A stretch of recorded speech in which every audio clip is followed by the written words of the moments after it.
Normally, I don't pick my calls at night. But then I saw a message saying that Asiwaju wants to talk to you around 11 p.m. So I gave them a reply. I'm waiting. Immediately they saw my text, they called me back. And Asiwaju called me. He says, Hajia, I said, sir. He said, I respect your stance on not accepting the appointment. I said, yes, sir. Because I can't be a zombie. I just can't follow you because you said I should follow you. Let me know what you have for us up north. Because if I made a mistake on Buhari, with you, the truth is written on the horizon. So I have to know what you have for us. He said he's in London, that if I can, I should go over.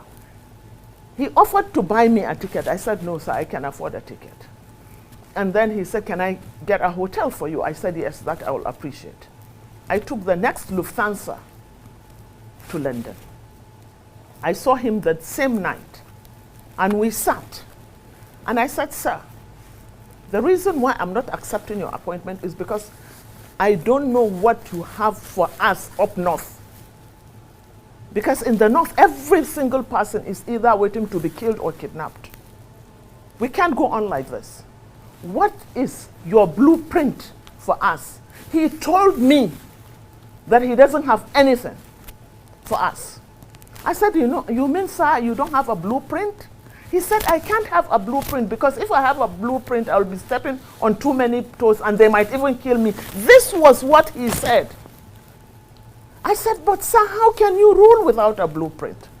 He said, I will only make a blueprint after winning the elections. I said, there will be a lot of distractions after winning the elections. You have to keep your eyes on the ball. He said, well, you know what? If you have anything you want me to put in my manifesto, then please bring it. I told him that I have an elders. We have a network for national salvation. I have our elder. I'll go meet him in Paris the next day. The next day, I left for Paris. I didn't get to see him, but we came back to London. We sat, and we already had a template. So he gave me something. We took something about the Almajiri, because the Almajiri is really a menace to us up north. They have been used as cannon fodder. And when you have able-bodied men that are doing nothing, in their millions, you will always get a problem. I told him about that. I wrote about that. I wrote about agriculture. I wrote about security and so many other things.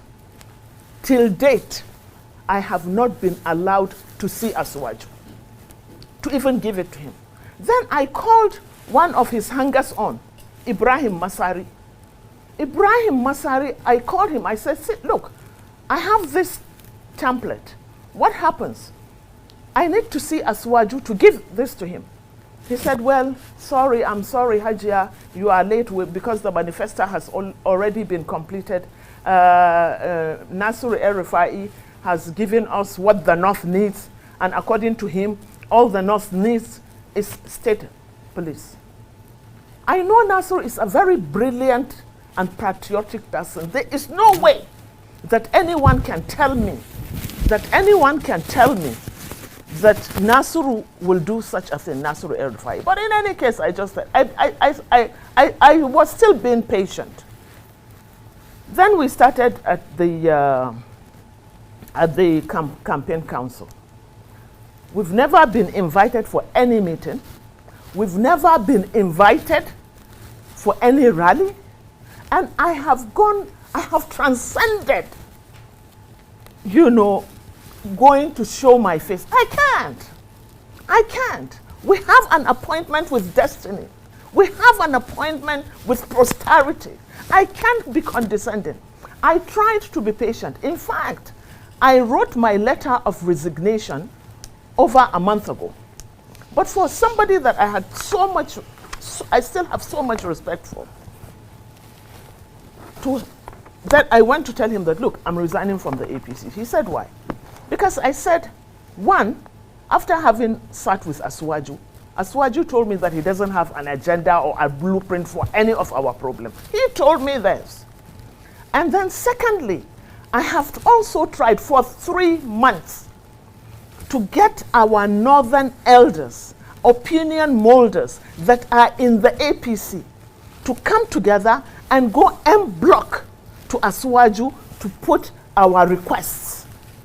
I saw the Lagos Chamber of Commerce giving him their requests. But these our northern elders in the APC, for 3 months I was shuttling from one person to the other for us to even sit and come up with an agenda for the North. They refused to sit. So it's like in the APC, it's each to himself. It's each. What do I get? I have never in my life done anything for money. I'm a businesswoman. I don't do politics for the sake of politics or to get anything. I was born into a political family. My father was Nepu. My husband was killed, assassinated. I have seen so much because of his views. I have been poisoned. I was 7 months in Germany. I had to have a reconstruction of my colon. I went to prison twice because of what I believe.